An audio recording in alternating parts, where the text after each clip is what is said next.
بسم الله الرحمن الرحیم. السلام علیکم دوستانو. امید لرم چې تاسو به روغ جوړ او خوشاله وي او ژوند په مزه کې. دوستانو لیور او وندار غلط کار باندې ګیر شوی دي او هغه نه بعد په غیرت په نوم باندې قتل شوی. دا واقعا څنګه او کوم ځای کې رامخته شوی دا اور د پس منظر څخه د پولیس د باره کې څه بیان ورکړي د باره کې په ټول معلومات په دې ویډیو کې شیر کوو او که تاسو ټول معلومات باندې ځان خبرول غواړئ مونږ ویډیو ځان څخه تر اخره پورې وګورئ او چې کوم ملګري مونږ په چینل باندې نوي دي هغوی د مونږ چینل مخه ځان سبسکرایب کړي ډلې نشان دی وایي تاکہ مونږ راتلونکي معلوماتي ویډیو هغوی ته په اسانۍ سره ملاوي شي. دوستانو لیور او وندار خپل کیسه رشته د ورور او خور وي خو دوستانو آخري زمانه ده.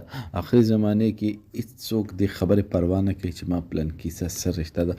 هر څوک د خپل نفس خواهش پوره کولو دپاره هر یو حد پرې تلل شي رشتې پروا نه کوي.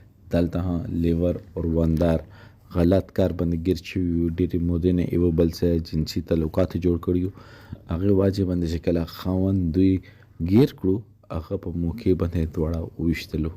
دوستانو اخر موږ دومره خوږې رشتې چې دي اخر دومره پاکې رشتې چې دي موږ هغه څنګه حرامول شو. الله پاک انسان د حرامې رشتې نه منع کړی دی او موږ چې کومه پاکه رشته ده هغه حرامه کو.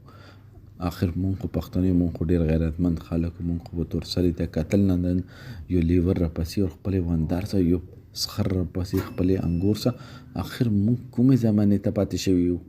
قیامت به نه رسي مونږ باندې به عذابونه نه رسي مونږ باندې به دا سیلابونه نه رسي مونږ باندې به دا زلزلې نه رسي مونږ به نه غر کېږو مونږ به چې مونږ د حد پورې غورځېدلي خپل معیار نه وغورځېدلو نه مونږ باندې به هر قسم عذاب رسي او بیا مونږ وایو چې مونږ باندې عذاب نه رسي. دا یو عذاب ده چې یو لیور راپسې او خپلې وندار سره غلا تعلقات جوړوي. دا عذاب نه دی. یو خر راپسې او خپلې انګور سره غلا تعلقات جوړېږي خپلې انګور ته غل کېږي. یو لیور خپلې وندار ته غل کېږي. یو پلار چې د خپلې لور ته غل کېږي.